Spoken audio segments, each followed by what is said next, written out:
اعوذ باللہ من الشیطان الرجیم بسم اللہ الرحمن الرحیم وبہ نستعین وهو خیر المعین۔ سلسلہ کلام سیرت تربیتی انبیاء کے نام سے جاری تھا۔ حضرت یوسف علیہ السلام کی داستان کو بیان کر رہے تھے اور در واقع وہی سورہ مبارکہ یوسف کی تفسیر۔ داؤد عالم کا ارشاد ہے کہ نحن نقص علیک احسن القصص بما اوحینا الیک ھذا القرآن۔ سلسلہ کلام یہاں تک آپ پہنچا تھا کہ خدا تعالیٰ فرما رہا ہے کہ ہم اس قصے کو آپ کے لیے بیان کر رہے ہیں، اور اگر ہم بیان نہ کرتے تو آپ کو اس سے کوئی آگہی نہیں تھی۔ اور ہم نے بھی جو بیان کیا ہے، ہمارے بیان کرنے کا انداز ایسا ہے کہ جو منفرد انداز ہے، یعنی جس انداز سے ہم بیان کر رہے ہیں اس انداز میں کوئی اور طاقت اسی داستان کو بیان کرنے کی صلاحیت نہیں رکھتی۔ بس کیا تھا کہ قصص مصدر ہے اور مصدر نوعی ہے۔ احسن القصص یعنی نحن نقص علیک قصصا احسن، قصہ گوئی احسن ہے، انداز حسین ہے، اور یہ مصدر ہے اور مصدر مفرد کے لیے جمع کا یہاں پہ کوئی سلسلہ نہیں ہے۔ یہی قصہ جو ہم بیان کرتے ہیں اس کی خصوصیت یہ ہے کہ اتنا حسین انداز ہے کہ اس انداز کو ہمارے علاوہ کوئی اور نہیں اپنا سکتا۔ معنی کیا تھا قصہ یا قصص ہر وہ چیز جو کسی کے پیچھے آئے، تتبع پیروی اور کسی چیز کے پیچھے آنا۔ قصاص کو قصاص بھی اسی لیے کہتے ہیں کہ قصاص میں اگر کسی کو اعدام کیا جاتا ہے تو وہ اعدام کرنا قتل کے پیچھے ہے، قتل کی پیروی کرتا ہوا آ رہا ہے۔ پہلے کوئی قتل کرتا ہے، قتل کے پیچھے بلا فاصلہ حکم اعدام جب آ جاتا ہے تو اس کو قصاص کہا جاتا ہے۔ پہلا سوال یہ ہے کہ یہ احسن القصص، احسن اس میں تفضیل ہے۔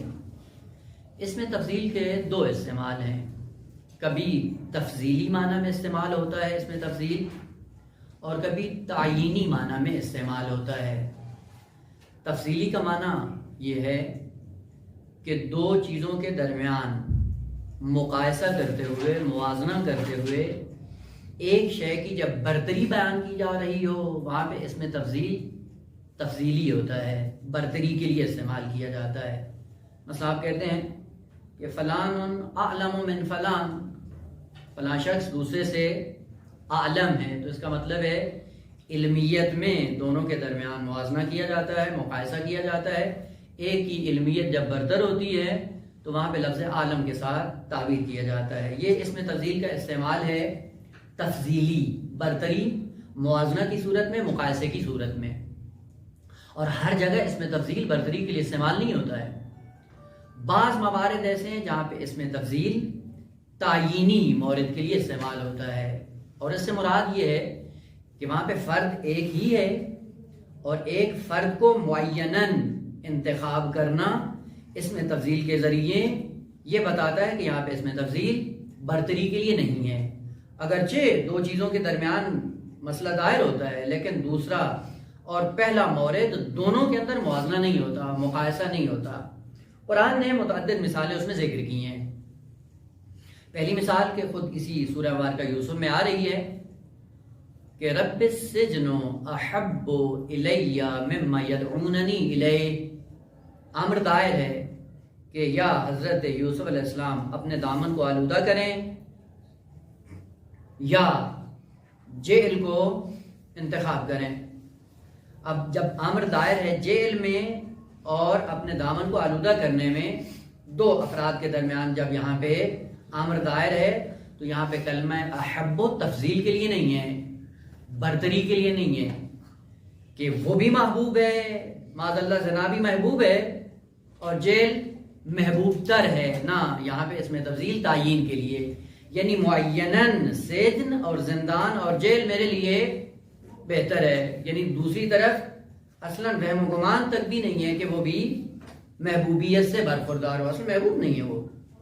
یا میراث کے مسائل میں ہے کہ اولو الارحام بعضهم اولا من بعض، یہاں پہ لفظ اولا اس میں تفضیل ہے، برتری کے لیے نہیں ہے، تفضیل کے لیے نہیں ہے، بلکہ تعیین کے لیے. اور آپ کو پتہ ہے کہ میراث کے طبقات ہیں، طبقہ اول، طبقہ دوم اور طبقہ سوم. جب تک طبقہ اول ہوگا میراث طبقہ دوم کو نہیں ملے گی، اور اگر طبقہ دوم موجود ہے تو طبقہ سوم کو نہیں ملے گی. وہ یہاں پہ کہ اولو الارحام بعضهم اولا من بعض، تو اس کا مطلب یہ نہیں ہے کہ جب طبقہ اول اور طبقہ دوم کے درمیان آمر دائر ہو تو وہ بھی استحقاق رکھتے ہیں اور پہلا طبقہ بھی مستحق ہے، لیکن پہلے طبقے کو زیادہ ملے گا نا. پہلے طبقے کے ہوتے ہوئے دوسرے گروہ کو اصلاً میراث ملے گی ہی نہیں. یہاں پہ اولویت تفضیل اور برتری اور موازنہ ہے، لیکن تفضیل اور برتری کے لیے نہیں ہے، بلکہ تعیین کے لیے، معیناً یہی کام کرنا ہے. خوب یہ دو استعمال ہیں اس میں تفضیل کے، کبھی تعیین کے لیے ہوتی ہے اور کبھی تفضیل اور برتری اور مقایسہ اور موازنے کے لیے ہوتی ہے. خدا تعالیٰ فرماتا ہے نحن نقص علیک احسن القصص، یہ احسن اس میں تفضیل ہے. آیا اس میں تفضیل یہاں پہ برتری کے لیے استعمال ہو رہا ہے، تفضیل کے لیے استعمال ہو رہا ہے، یا تعیین کے لیے استعمال ہو رہا ہے؟ احسن یعنی اگر یہ قصہ گوئی ہماری داستان بیان کرنا یہ احسن ہے تو اس کا مطلب ہے کہ اگر خدا کے مقابلے میں کوئی اور بیان کرتا ہے تو وہ حسین ہو جائے گا، لیکن خدا اس سے ذرا بہتر انداز میں بیان کر رہا ہے، یہ مراد ہے. یا نہ یہاں پہ احسن تعیین کے لیے استعمال ہوا ہے. دیکھیں قصہ قرآنی کے مقابلے میں اگر کوئی اور قصہ یا داستان ذکر کی جائے اور وہ داستان انجیل اور تورات اصلی سے نقل کی جائے، قرآن کے مقابلے میں کوئی واقعہ بیان کیا جائے اور وہ واقعہ ایسا ہو جو انجیل اصلی کتاب جو غیر تعریف شدہ ہے اس سے نقل کیا جائے یا تورات سے نقل کیا جائے، اور قرآن کے مقابلے میں اسی واقعے کو دہرایا جائے، جس طرح کہ یہودی کرتے تھے. یعنی اہل قرآن کے ساتھ آ کر جو مناظرے کرتے تھے، یعنی اپنی کچھ داستانیں بیان کرتے تھے اور پھر مسلمانوں سے پوچھتے تھے تمہاری اس مسئلے میں اطلاعات کیا ہیں، معلومات کیا ہیں. اگر کوئی قصہ یا داستان تورات اور انجیل سے نقل کیا جائے اور تورات اور انجیل بھی محرف نہ ہو، اصلی کتاب جو خدا نے نازل کی تھی اس کے مقابلے میں قرآن کے ساتھ ان کو اگر نقل کیا جائے تو یہاں پہ احسن اس میں تفضیل کے لیے ہے، کیونکہ وہ بھی داستان قرآن نے ذکر کی ہے تورات میں، انجیل میں بھی قرآن نے نقل کی ہے. فرق کیا ہے کہ اس کی زبان عبرانی ہے یا سریانی ہے اور اس کی زبان کیا ہے، عربی ہے. اصل مادرہ وہاں پہ بھی ہے یہاں پہ بھی ہے، لیکن وہاں پہ جس انداز سے بیان ہوا ہے وہ انداز حسین ہے اور قرآن میں جو بیان ہوا ہے یہ انداز احسن ہے. بس اس صورت میں کلمہ احسن کیا ہو جائے گا، تفضیل کے لیے، برتری کے لیے، مقایسے کے لیے. یعنی دونوں کے اندر مقایسہ کیا جا رہا ہے. پہلا حسن سے برخوردار ہے لیکن حسن اس کا اتنا عظمت کے ساتھ بیان نہیں ہوا ہے، اور یہ جب بیان ہو رہا ہے قرآن کے اندر تو اس میں احسن ہو جائے گا. وہ کیوں یہ اس میں تفضیل برتری کے لیے ہے؟ وجہ یہ ہے کہ خود نبوت و رسالت و امامت یہ مناصب ایسے ہیں کہ جو خود درجات پر مبنی ہیں. تلک الرسل فضلنا بعضهم على بعض، وہ ہر نبی کا ایک اپنا خاص درجہ ہے، خاص مقام ہے، لیکن سب کیا ہیں، خدا کی طرف جا رہے ہیں، سب لقاء اللہ کی طرف حرکت کر رہے ہیں، لیکن درجات میں بلاخر فرق ہے. ایک نبی کا درجہ دوسرے نبی کے درجے سے ممکن ہے پائیں تر ہو، یا دوسرے نبی کا درجہ کسی سے بالا تر ہو. مثلا حضرت نوح علیہ السلام یا حضرت ابراہیم علیہ السلام جو وہی جو اولو العزم پیغمبر ہیں، خود ان کے درجات بقیہ انبیاء پر فوقیت رکھتے ہیں. بس چونکہ انبیاء کے اندر بھی تفاضل ہے، برتری ہے، تو جو کتب آسمانی انبیاء پر نازل کی جائے گی وہ اپنے درجہ کمالی کے اعتبار سے وہ کتاب بھی اس حقیقت سے برخوردار ہوگی. تو جس نبی کا درجہ سب سے عظیم ہوگا اس پر جو کتاب نازل کی جائے گی وہ عظمت کے اعتبار سے سب پر بھاری ہوگی اور سب پر افضل ہوگی، سب پہ فوقیت رکھے گی۔ بس اس اعتبار سے کلمہ احسن اس میں تفضیل اور برتری کے لیے استعمال ہو رہا ہے جب مقایسہ ہو کتب آسمانی کے درمیان۔ اور اس کی وجہ کیا ہے؟ وجہ یہ ہے کہ چونکہ انبیاء کے درجات ہیں متفاوت، اور جو انبیاء پر کتب آسمانی نازل ہوتی ہیں وہ ہر نبی کے اپنے درجہ وجودی کے اعتبار سے نازل ہوتی ہیں، جس کا جتنا مرتبہ ہوگا اسی کے اعتبار سے اس کے کلام کی حیثیت بھی اسی اعتبار سے واضح ہوگی اور ثابت کیا جائے گا اسی مرتبے کو جس مرتبے پہ خود وہ نبی فائز ہوتا ہے۔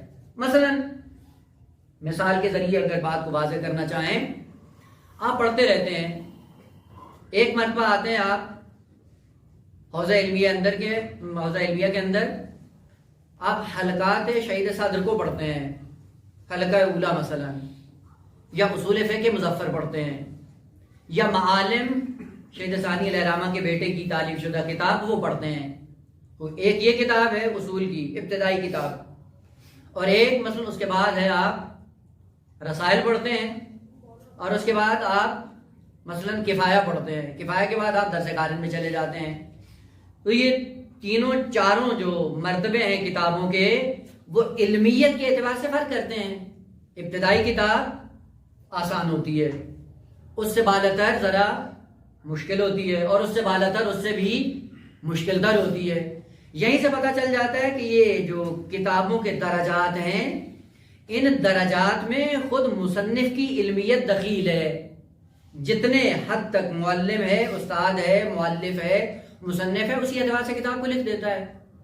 بس کتاب کے اندر جو درجات ہیں وہ مؤلف کے اعتبار سے ہیں۔ ایک کا درجہ علمی بالاتر ہے، وہ کتاب دقیق تر لکھتا ہے، ایک کا درجہ علمی اعتبار سے پائیں تر ہے، وہ سطحی کتاب لکھتا ہے۔ لہذا جب انسان کی علمیت کا اعتبار بڑھ جاتا ہے تو سطحی کتابوں کی طرف نگاہ اٹھا کر دیکھتا ہی نہیں ہے، پھر وہ اپنے ہم پلہ اور ہم وزن کتابوں کے ساتھ اس کا سروکار ہوتا ہے، اور یہ طبیعی سی چیز ہے۔ بس جس کا جتنا درجہ وجودی ہوتا ہے کمال علمی کے اعتبار سے، اس کی کتاب کا بھی اتنا ہی وزن ہوتا ہے۔ چونکہ انبیاء کے درمیان برتری اور تفاضل اور کمالات وجودی کے اعتبار سے فرق ہے، لہذا کتابوں میں بھی جو ان پر نازل ہوئی ہیں اسی اعتبار سے فرق کرتی ہیں۔ اگر تفاضل ہو، مقایسہ ہو کتب آسمانی کے درمیان، تو یہاں پہ کلمہ احسن تفضیل اور برتری کے لیے استعمال ہوا ہے۔ تو اب معنی یہ ہوگا نحن نقص علیک احسن القصص، ہم احسن قصص کو آپ کے لیے بیان کرتے ہیں۔ یہاں سے احسن سے مراد یعنی تورات و انجیل و زبور و صحف ابراہیم، ان کے مقابلے میں اگر قرآن کو لا کر دیکھیں یہ احسن ہے، سب سے بالاتر ہے۔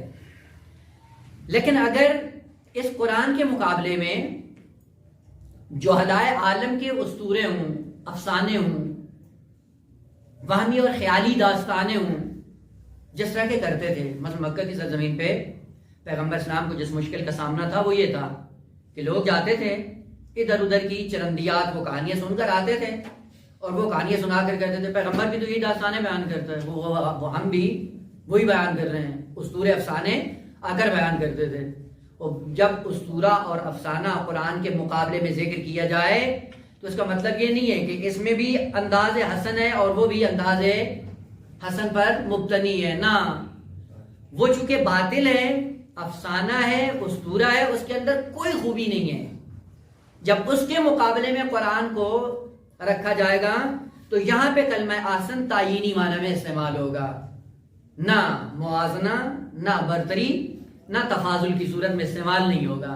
یعنی اسی قرآن کے مقابلے میں آپ رستم کی داستان کو ہے، رستم کی ایک داستان ہے، یا مثلا مولانا روم کی جو داستانیں ہیں، سارے افسانے جو اس نے بیٹھ کر گھڑ کر بیان کیے ہیں اور اپنے خیالات کے شاہکار کو اپنی مثنوی میں بیان کیا ہے، وہ اگر مثنوی کو قرآن کے مقابلے میں رکھیں تو کیا ہوگا؟ یہ کلمہ احسن اس میں تفضیل ہے لیکن تفضیلی معنی میں نہیں ہے بلکہ تعیینی معنی میں، یعنی مد مقابل میں کوئی حسن نہیں پایا جاتا جس کی بنیاد پہ آپ مقایسہ کریں، اصل وہ حسن سے برخوردار نہیں ہے۔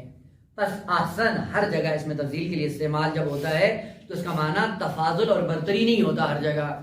کئی موارد ہیں جہاں پہ برتری ہوتی ہے اور کئی موارد ایسے ہیں جہاں پہ برتری کا معنی نہیں ہوتا، تعیین کا معنی ہوتا ہے۔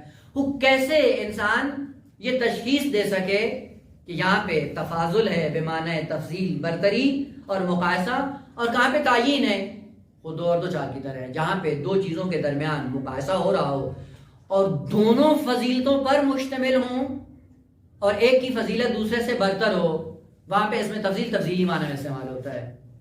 لیکن جہاں پہ دو چیزیں ہوں اور مد مقابل ہوں، یعنی ایک حسن سے برخوردار ہو اور دوسری قبح پر مشتمل ہو، ایک اچھی اور ایک بری ہو، ایک صحیح اور ایک غلط ہو، ایک حق ہو ایک باطل ہو، تو جہاں حق اور باطل، صحیح اور غلط، خیر اور شر، قبح اور حسن کا مسئلہ آ جائے، وہاں پہ اس میں تفضیل تفاضل کے لیے نہیں ہوتا بلکہ تعیین کے لیے ہوتا ہے۔ بس نحن نقص علیک احسن القصص، احسن قصص ہم بیان کرتے ہیں۔ اب سوال یہ احسن تفاضل کے لیے ہے یا تعیین کے لیے؟ ہر دو درست ہیں۔ اگر قرآن کے مد مقابل تورات اور انجیل کو رکھا جائے، یہ تفاضل بمعنی تفضیل اور برتری کے لیے ہے، اور اگر اس کے مقابلے میں اباطیل ہوں، اسطورے ہوں، افسانے ہوں، جو علائے عالم کے قصے کہانیاں ہوں، اور اس کے مقابلے میں قرآن کے ساتھ موازنہ کیا جائے، تو وہاں پہ کلمہ احسن تعیین کے لیے استعمال ہو رہا ہے، نہ کہ تفاضل کے لیے۔ مطلب دیگر اور سوال دیگر یہ کہ احسن القصص کیوں فقط سورہ یوسف کو کہا گیا کہ یہ احسن القصص ہے؟ آیا قرآن احسن القصص نہیں ہے؟ تو اگر آپ جا کر دیکھیں قرآن کی بقیہ آیات کو، تو پورے قرآن کے لیے خداوند عالم نے کہا یہ کیا ہے؟ احسن الحدیث۔ احسن الحدیث ہو یا احسن القصص، بات ایک ہی ہے، اس کو معنی کے اعتبار سے فرق ہو جائے گا۔ حدیث بھی گفتگو کو کہتے ہیں، بات کو کہتے ہیں، کہانی کو، یہ چیزیں جدید کو، وہ پورا قرآن کیا ہے؟ احسن الحدیث۔ اور سورہ یوسف کیا ہے؟ وہ بھی احسن الحدیث ہے یا احسن القصص ہے؟ آیا سورہ مبارکہ یوسف ہی احسن القصص ہے، اس کے علاوہ بقیہ قرآن احسن القصص نہیں ہے؟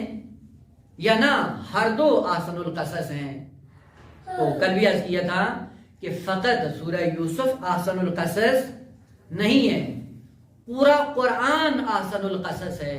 اور احسن القصص کی علامات ذکر کی تھی کہ ایک، داستان کو تسلسل کے ساتھ پے در پے ذکر کیا جا رہا ہو، ایک خاص ہدف کے تحت ذکر کیا جا رہا ہو، اور وہ قصہ عبرت پر مشتمل ہو۔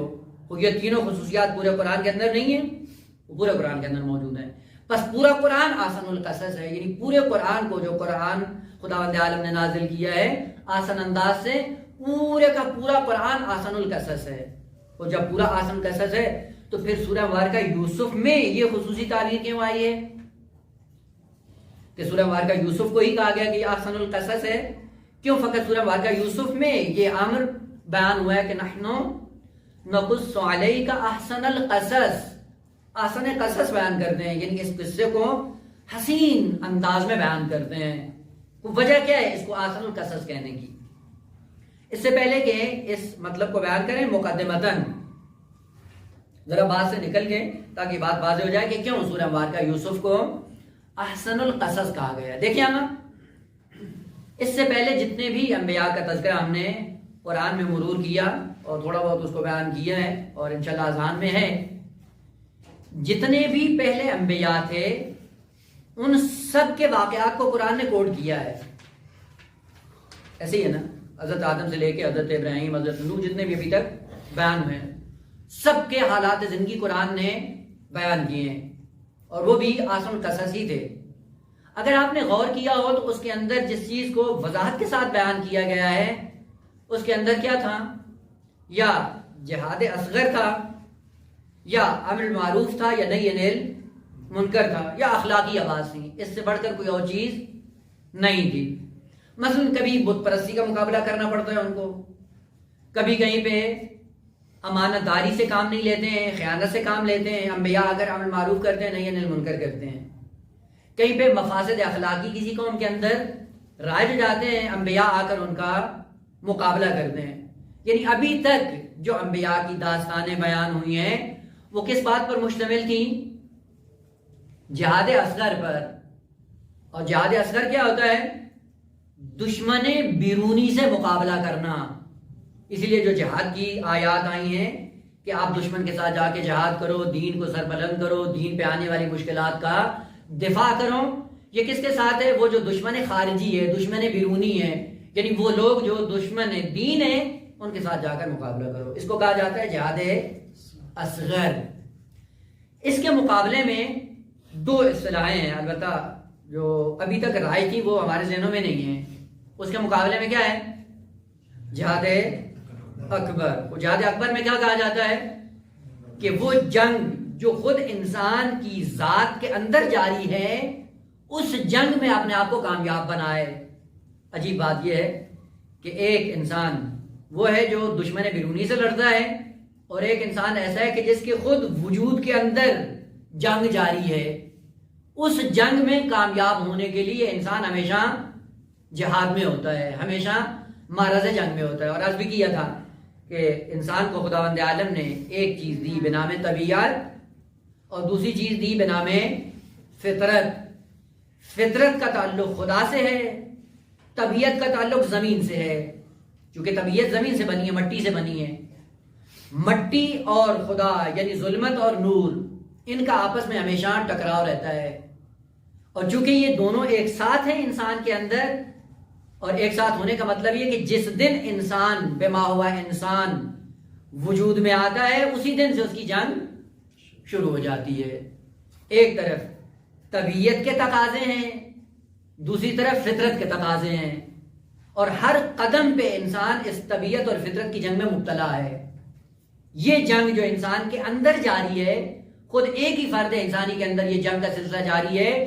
اس جنگ میں جو انسان مبتلا ہوتا ہے اس کو کیا کہا جاتا ہے کہ یہ جہاد اکبر میں مشغول ہے، جہاد اکبر میں مصروف ہے.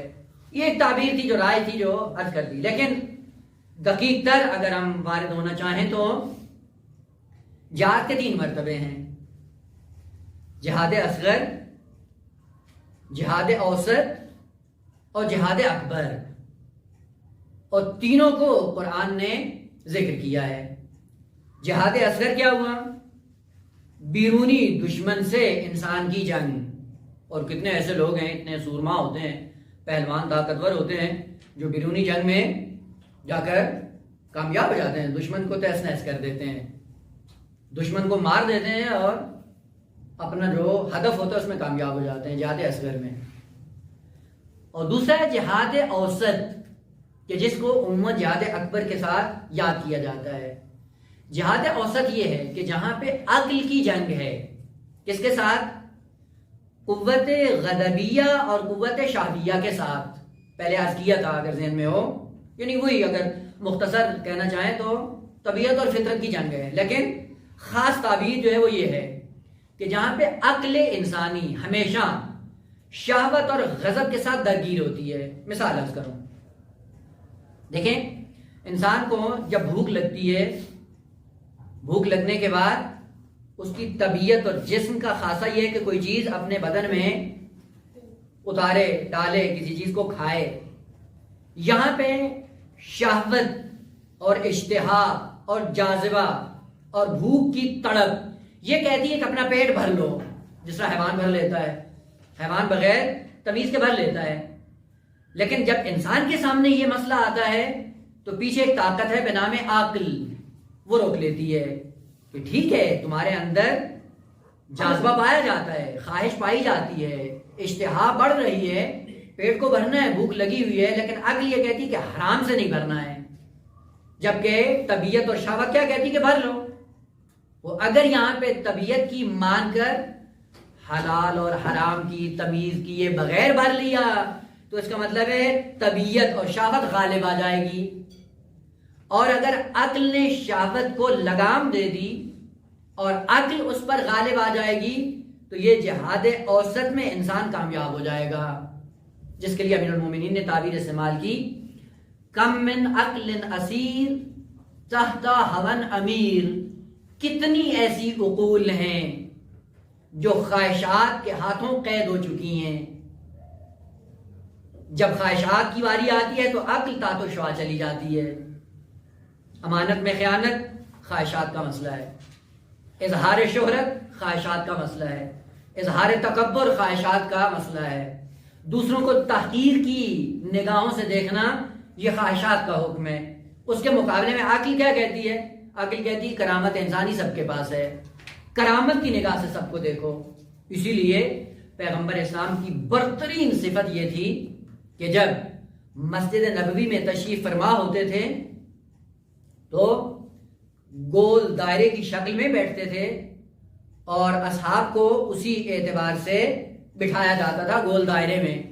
خود بھی زمین پہ بیٹھتے تھے, اصحاب بھی زمین پہ بیٹھتے تھے گول دائرے میں, اور جو پہلے آتا تھا پہلے بیٹھ جاتا تھا, جو دیر سے آتا تھا وہ اپنے اعتبار سے ذرا فاصلے پہ بیٹھ جاتا تھا گول دائرے میں.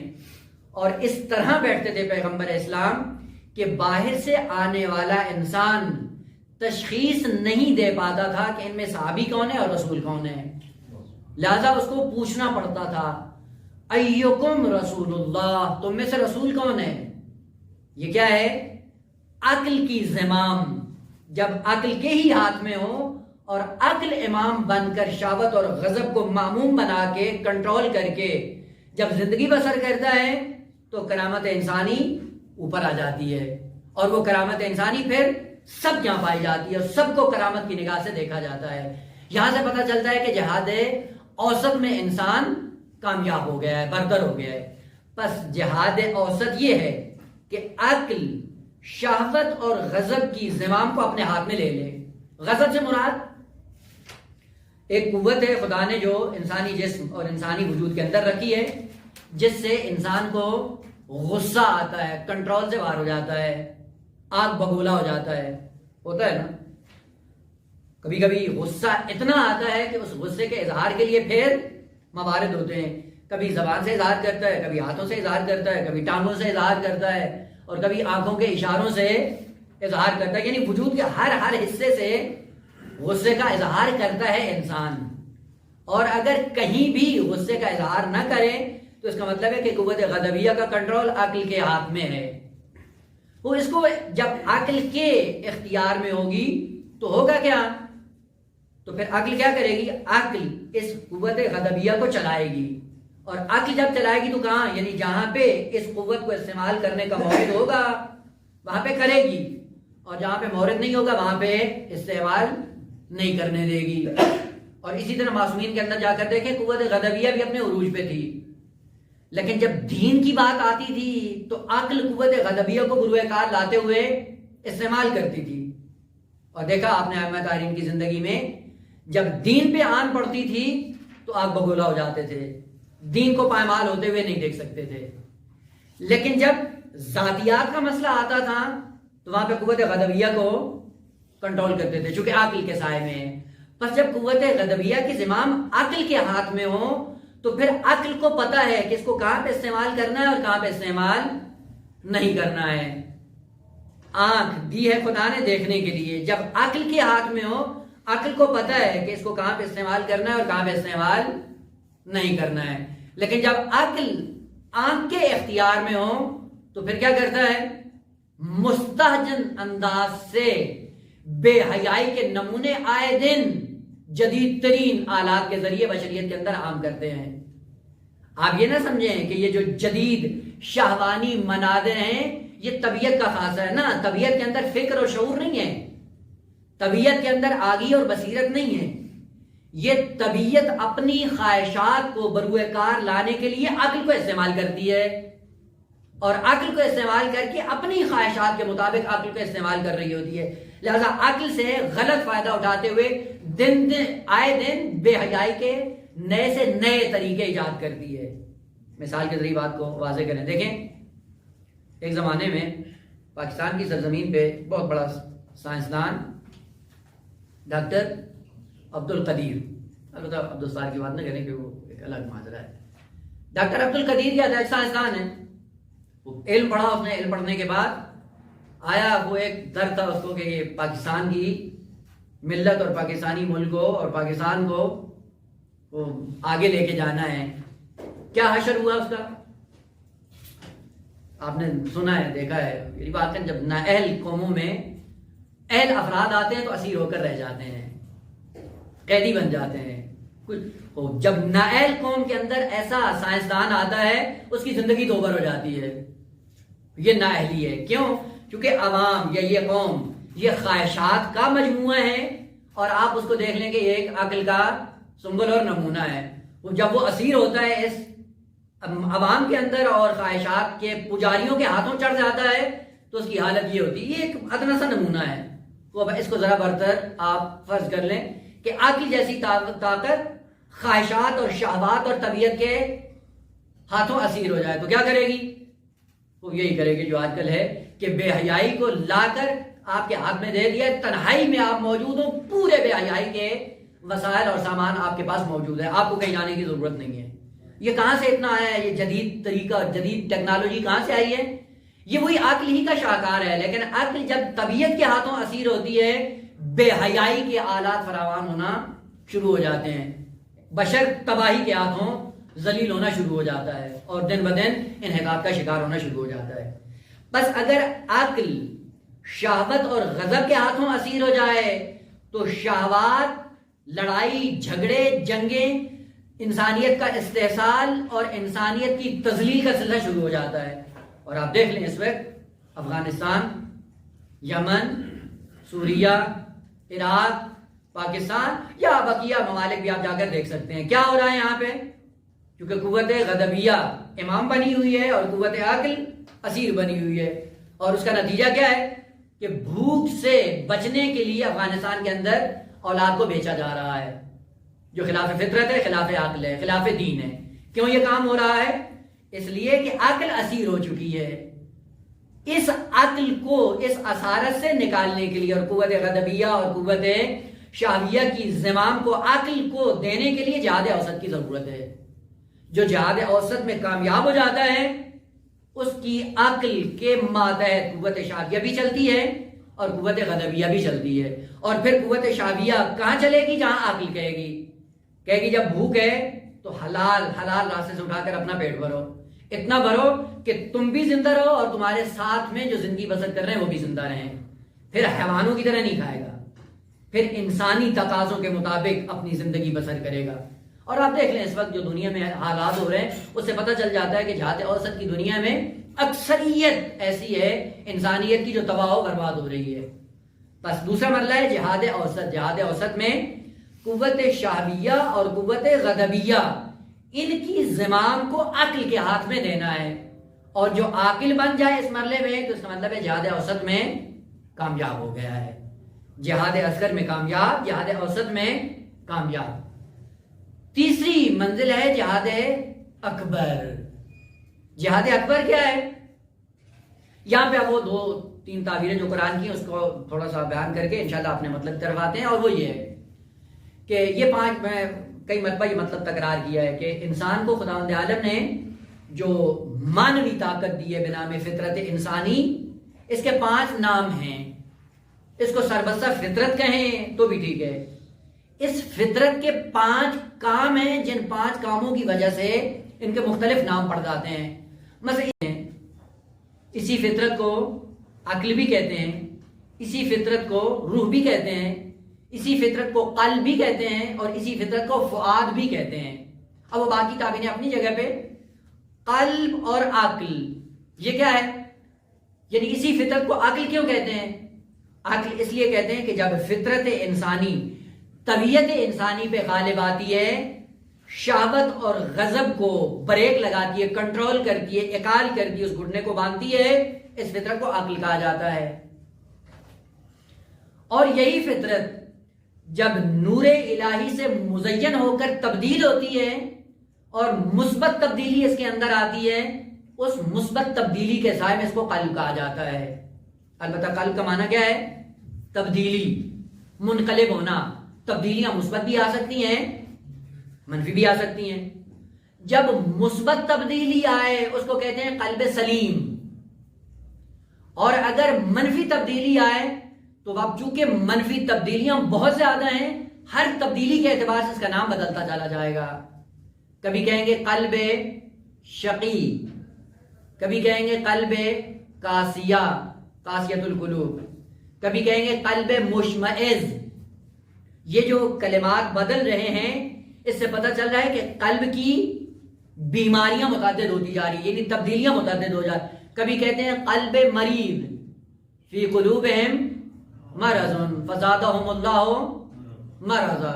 یہ قلب مریض کیا ہے؟ یعنی ایسی تبدیلی آئی ہے جس تبدیلی کی وجہ سے اس کا نام بن گیا قلب مریض.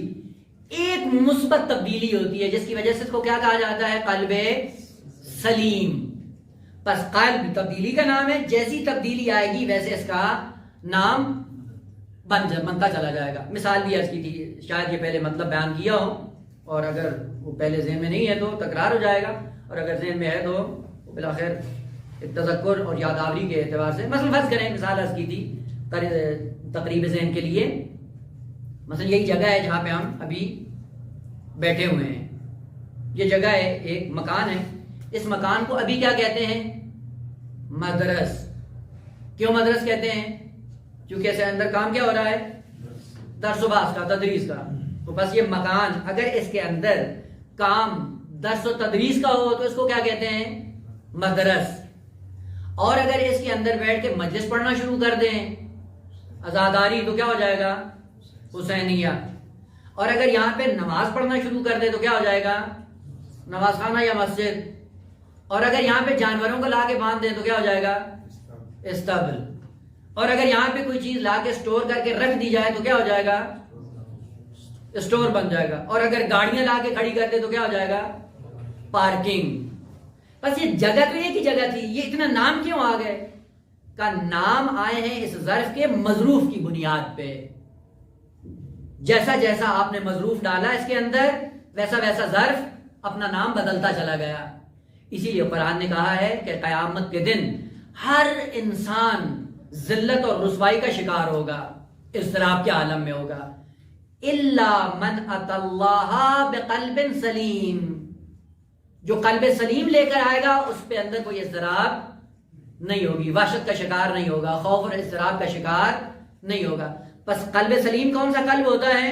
قلب سلیم کا جس کے اندر تبدیلی آئے لیکن مثبت تبدیلی آئے. پس جب فطرت کے اندر تبدیلیاں مثبت رونما ہوتی ہیں اس فطرت کو قلب کہا جاتا ہے.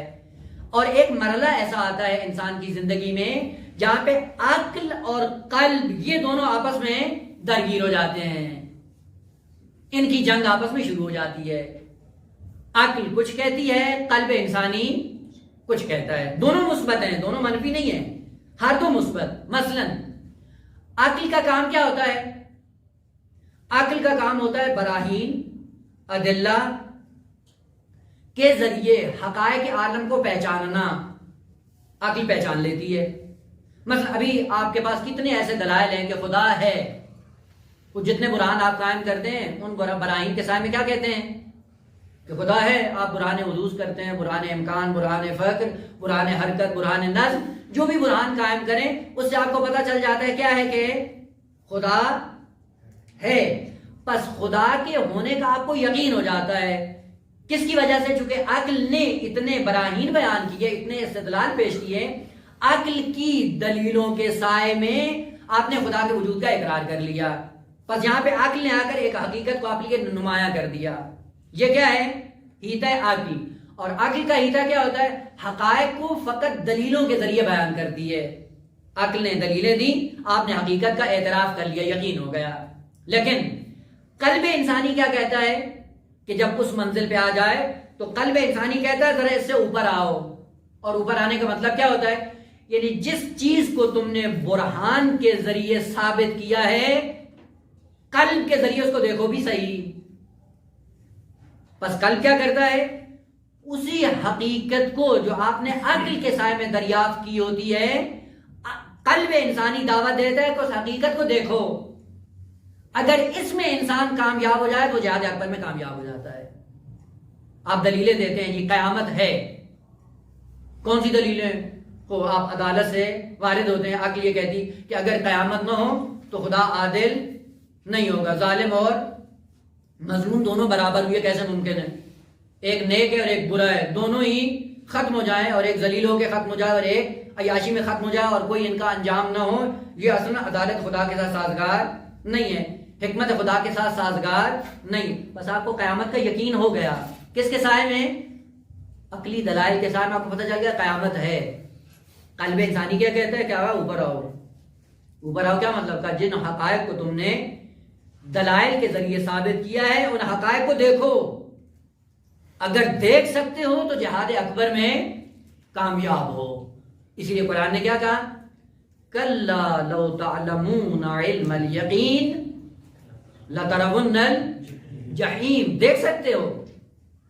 اور یہ قرآن کا وعدہ ہے کہ جو بھی عقل اور قلب کی جنگ میں عقل کی تعلیمات کے زیر سایہ حقائق عالم کو بصیرت کی نگاہ سے دیکھنا شروع کر دیتا ہے، اس کا مطلب جہاد اکبر میں کامیاب ہو گیا ہے. اور جو جہاد اکبر میں کامیاب ہو جاتا ہے اس کے لیے درجات الگ ہیں. اسی لیے جنت کہاں سے شروع ہوتی ہے؟ جنت المأویٰ سے شروع ہوتی ہے اور جنات الفردوس پہ ختم ہو جاتی ہے. یہ کن لوگوں کے لیے ہے کہ جو جہاد اصغر میں کامیاب ہوتے ہیں، یا وہ جو درجات ہیں بہشت کے؟ بعض ایسے ہیں جو جہاد اوسط والوں کے لیے ہیں. لیکن جنت المأویٰ سے لے کے جنات الفردوس تک جتنے درجات ہیں اور اس کے بعد کی جو وادیاں ہیں وہ کن لوگوں کے لیے ہیں؟ کہ وہ جو جہاد اکبر میں کامیاب ہوتے ہیں. تو وہ جو جہاد اصغر میں کامیاب ہوتا ہے وہ جہاد اکبر والے درجات میں نہیں پہنچ سکتا، یا جو جہاد اصغر میں کامیاب ہوتا ہے وہ جہاد اوسط والے مراتب پہ کبھی بھی فائز نہیں ہو سکتا ہے. جہاد اکبر میں جانے کے لیے ہمیشہ جنگ کس کے درمیان ہوتی ہے؟ عقل اور قلب، یعنی سنی ہوئی چیزیں اور شہود کے درمیان. جسے کہا جاتا ہے فلاں شہود کی منزل پہ فائز ہو گیا. شہود کی منزل کا معنی کیا ہے؟ یعنی وہی حقائق جو عقل کے ذریعے برہانی کرتا ہے انہی حقائق کو دیکھنا شروع کر دیتا ہے تقویٰ اور معنویت کے سائے میں. لہذا ہے حارثہ ابن زید آ کر بتاتا ہے کہ میں عرش الہی کو دیکھ رہا ہوں، جنت و جہنم کے درجات کو دیکھ رہا ہوں، اور اصحاب آپ کی بس میں بیٹھنے والوں کو دیکھ رہا ہوں. بعض جنات کی نعمتوں سے بہرہ مند ہو رہے ہیں اور بعض جہنم کی آگ میں جل رہے ہیں. وجہ کیا ہے؟ کہ وجہ یہ ہے کہ میری وہ چشم باطنی عقل اور قلب کی جنگ میں جہاد اکبر کی منزل پہ میں کامیاب ہو چکا ہوں، فائز ہو چکا ہوں.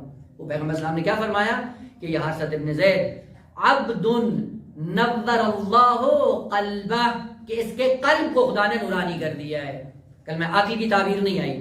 بس جہاں عقل اور قلب کے درمیان مسئلہ دائر ہو اور قلب انسانی حقائق سے جا کر متصل ہو جائے، یہ شخص وہ ہے جو جہاد اکبر میں کامیاب ہو جاتا ہے. اسی لیے امیر المومنین کی معروف حدیث کہ میں نے اس خدا کی کبھی عبادت کی ہی نہیں جس کو میں نے کبھی دیکھا نہ ہو. لیکن کیا کہا کہ اس جسم کے ڈھیرے سے خدا نظر نہیں آتا ہے.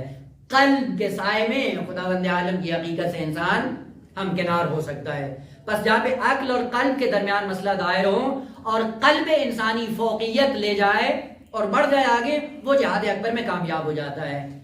سورہ مبارکہ یوسف کو احسن القصص کہنے کی وجہ یہ تھی کہ ابھی تک جتنے انبیاء کا تذکرہ تھا یا جہاد اصغر کی بات چل رہی تھی یا جہاد اوسط کی بات چل رہی تھی، اور جب سورہ مبارکہ یوسف آیا تو سورہ مبارکہ یوسف میں جہاد اکبر کی بات بھی آ گئی ہے. اس وجہ سے یہ سورہ احسن القصص کہلایا ہے. اور آپ نے دیکھا کہ انشاءاللہ بعد میں بیان ہوگا کیا کیا.